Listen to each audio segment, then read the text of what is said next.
All right, swung by. Full throttle fab and repair to check out some of their cars and grab a new neon exhaust manifold that's not cracked, and we found a pretty good one that they have here, so huge thanks to these guys. All right, so we're here looking at a neon that is basically, would you say, the perfect street neon? So this in a is way? a little extra. So I built this with the intentions of like messing up the street.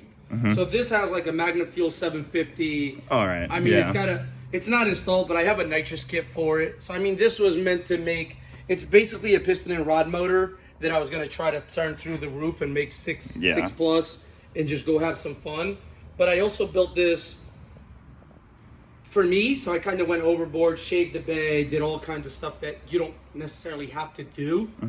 But as far as this, like, with what I did is I tucked everything. I hit as much stuff as I could just to make it mine. Yeah, You know I could definitely see that. Like, I mean, as you know, you work on enough cars and you know that OEM doesn't make right, wiring like I shaved all look the nice like holes this. for the AC. I shaved that hole. Like literally every hole was shaved on the rad support, on the firewall. I mean, this was like, you look at that red car, it's the same concept.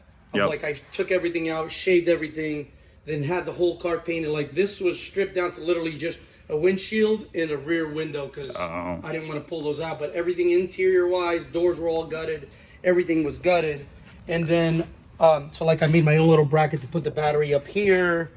I added a real big bar underneath for some weight and reinforced everything because like, be careful with the neons. A lot of people try to jack them up on the rad support. Oh, you cannot bad do that. idea. It'll bend the whole rad support right away. I don't think like I did that good thing. Like you'll see a lot of neons with like a gap in the hood on the sides, and it's because somebody has pushed this up. My hood's already pretty ruined anyways, so it would be hard to tell. I think that's a neon thing to have. Yeah, they pretty much all bent have up really hoods. bad gaps in the front because obviously everybody's running aftermarket headlights and they don't really fit that well. This is on a 5858. Yeah, that's a healthy size turbo for a 4-cylinder. Well, on my white one, I don't know if you remember. Yeah, I remember that one it. had a 6870. Oh, that was a lot of turbo then. That was, well, and that's still small because for front-wheel drive, class legal is a 7285. I feel like it's big for a neon though. I mean, listen, Not big for like a technically, Honda. If you look at Honda, most B series are a 1.6 or a 1.8. We're actually at 2.4, but we're a stroker. While they're revving to 11,000, I was shifting my car at 7,700. So yeah, it's a little different. But I was also on the Haltech, so I was anti-lagging it, and I was leaving the line on boost and never not be off of boost, right? Unless we deviated where something went wrong. So you can make a lot of power. It's just more of what your goal with the car is. So like what I was telling you before, like a turbo bay, big wheel stalker with all the bolt-ons, I think right now, I don't know if Chris still has the record, but it's in the 10s. I mean, it's not. Yeah, 10s, I mean. Like Camaros, like us. Yeah, we'll talk about that next. But, you know, for a daily driven full interior neon. 10-second car with AC. Right, AC, drive it to the track, drive it home, go grocery shop and do whatever. It's fun. Yeah. Obviously, the bigger problem with this is the axles. Axles are kind of. Yep. So you'd have to go to like a DSS-3 or a DSS-5. As far as I know, they're still on back order, so it's kind of a little hard to get. Also, the transmission, the input shaft is glass. So if you start, they're getting hard to find. They're getting hard to find. No, you can get billet ones. Like Liberty makes a billet one, and I think KW makes one too. Kevin Warren. But of course, Liberty, since we're not a big community, they make batches of them. Yeah. So you get one. If not, you're waiting for the next batch. So it's just, there's a lot of things that, since we're not a very big community, you're waiting on parts. I really like what you're talking about. I think that should be a route we potentially go down. But I think first step is to make it run and drive so I can enjoy it. Of course. I really do like that route though. I really do, because this car, they're really fun. Wow, that exhaust is cool. Yeah, that's a Max Fab exhaust. That company went out of business probably 2012. But it's a full stainless exhaust, so you look at it, it looks like it was made yesterday. Yep. Yeah, the neon stuff, I'm learning quickly how big this community is, because there's a crazy amount of diehard neon owners that I just didn't, because it's a pretty niche car. It's not like Honda World where it's like a entire world. Correct. But there's so many diehard like, neon guys. If you think about it in like layman's terms, for every 10,000 Hondas made, there was one of these. That's how it feels, yeah. Like, these were only made for 3 years and it was limited production, so the market for vendors is very small. Yeah. And then of course it's not like a Honda where you buy a turbo manifold for $500. Yep. Because there's 50 vendors trying to sell the same all turbo tube manifold, nice versus ones. Versus this, yeah. there's like 1 or 2 vendors that are making it. Yep. And usually it's like, oh, you want one? Cool, let me get money and then I'll make you one. It's not like, oh, sure, I'll ship it out tomorrow. Well, I'm good friends with Alex at BPA, who Right. started making them for right. the SRT-4s. And he was like, hey, I got these ones. I was like, oh, you're tempting me pretty bad because I got the same one on the Camaro. Right. And I mean, and honestly, one. even with that, like a nice tubular manifold with like a 50 trim or a small, 5431 or what's on your car? 5531. Like a 5531 entry-level precision. The car will make, on pump gas, will make depending on how healthy the motor is, from 350 to 380 on pump gas. Put it on corn, will crack a little over 400. Obviously, the stock motor 450 is like the max I would take a stock motor to, because then you're going to start throwing That's rods. pretty healthy for a stock motor. But, again, it all depends on what you want to do. Yeah. It's just now when you go into like a big turbo setup, now you need a fuel system. Now you need like to put like, at least like if you're going to go corn, you need to put like a Hellcat pump in there, put a return line, regulator. And you tune them here as Yes. well. So Yes. local I neon tune them guys. either on Diablo or HP tuners. I'd Diablo. rather HP tuners all day. Yeah. Um, Can we talk about this guy? yeah. So I knew you when you had the white car. I knew of your white car really Right. well. I always saw it at Bradenton. And then ironically, you switched to a F-body once you got rid of your white car. So, and then you sold your white car. Correct. And you switched to an F-body, which is pretty and interesting. that was never the plan, to be honest with you. So I have an SRT-8 Jeep that is full tube chassis with big tires, back half, with an LS, twin turbo, the whole bit that I was building. And slowly but surely, of course. Yep. And then somebody offered me the right price for my race car, so I was like, sure. So we went to the last, street heat. The guy drove 15 hours or whatever, met us there. I told him I was going to make a pass in it regardless if he bought it or not. So I made a pass. He looked at the car, threw the money in my face, and I said, have a good day. What was your PB in that car? It was a 985 at 156. All right. Spinning first and second Yep. at Cletus and Cars. Yeah, I remember that car. It was little tires on the back and everything. I remember that car a lot because Right. you were at FL2Ks with that car a bunch. Yeah. And Well, we would turn it down for FL2K to run 1050 just to have fun. Just because I never had the time to compete and actually get it to where I can be with the Sport 4-wheel drive, just because we have the Hondas over there going 8s, and what's the point to go into a class that you don't even have a chance? I've been there. I've been in classes where I'm like, man, I don't have a chance here, but I already paid the entry fee. So Right. So then that was like on a Saturday, and then Tuesday or something, this was a good buddy of mine, Tuner Geeks, that he actually used to sell turbo manifolds and intake manifolds for the Neons. He posted this thing up for sale, and I'm like, so I was like, start messaging him. I'm like, call me. So he calls me, start talking about it, worked out a price, and started driving to go get it.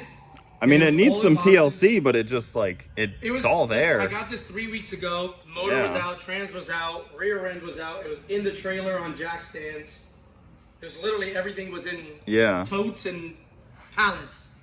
And I've been staying late every day, getting it done. And then I had a little bit of some help from Jonathan.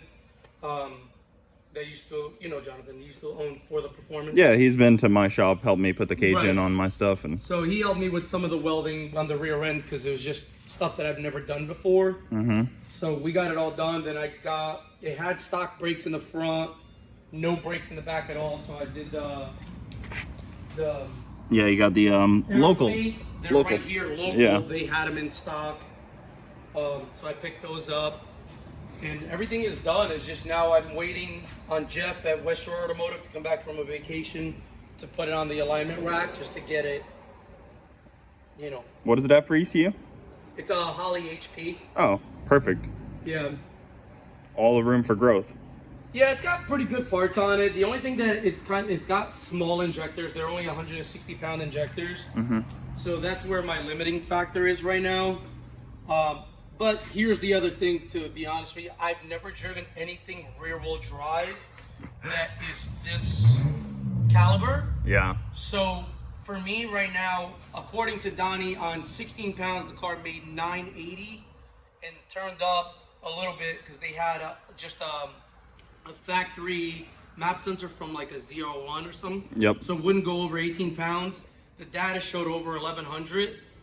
So now I put a 5-bar in it so I could turn it way up. So have you ever driven a car with like a fast car with like a trans brake and a bump box? I've driven a rear-wheel drive with a trans brake, but it was a gasser, Yeah. 8th mile. Because So I mean, I've lived. I with tell the front people wheel. all the time, like once you drive a car from like your stick shift stuff to a trans brake bump box racing, it changes your life. It's so great. Like I drove stick shift my freaking CTS V1 before I switched to the Camaro, and there's just nothing as fun as bumping Letting in go of the button. and letting go of that button. I love stick shift racing and love watching it, but man, there's something about letting off that button. And that's the thing. Like I already paid for FL2K for the street class, Oh, nice. and so did my best friend with his Mustang, single turbo Mustang. But I want to get at least a couple of passes before then, just to get my feet wet, to lack of better terms. I mean, we have like similar suspension and setup. It looks like. I mean, our cars aren't too far off from what I can tell. Atco big guns in the back. We even have like the same shifter and everything. It's got the Same Atco tires. big guns in the back. I gotta get them charged. Cy Lee. Yep. He's supposed to come and charge them because I ordered the kit to charge them, but I haven't received it yet. So he's gonna come charge them for me. Yeah, that's a badass suspension setup. They're on 120-pound springs, if I'm not mistaken. Yep. Yeah.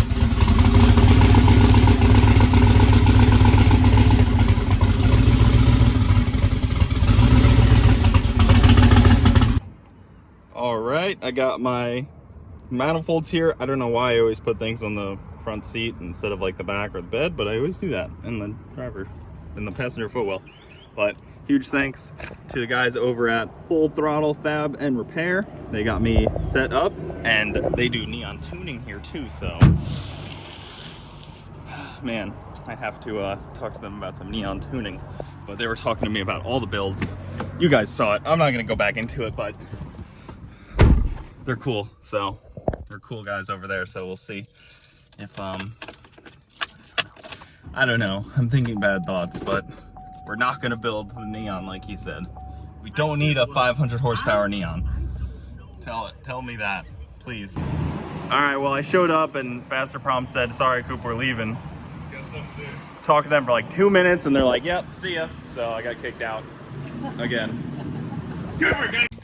So these are the new Induction Performance HD pistons. I was running your normal pistons before on the old motor, so the new setup is getting the HD pistons, a little bit beefier, just a different coating on there, gas ports, so better wrist pin. Yep, better wrist pin. Better ring.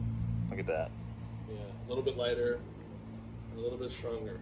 So if you guys have a 2J and need some HD pistons, we're going to be putting these to our test, even though they've already been well tested in cars much faster than I was going. What, Booger had these going, what, 6'8"?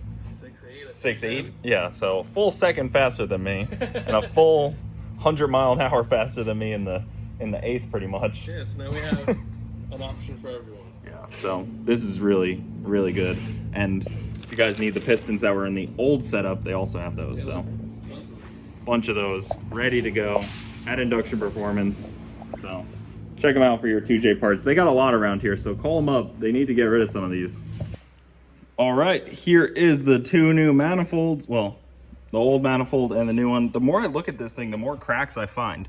So like in here, there's some cracks around here, and then there's some deeper ones, and then there was another crack like starting to form somewhere else. I keep finding more cracks on this thing though, so I'm glad I didn't try to weld it.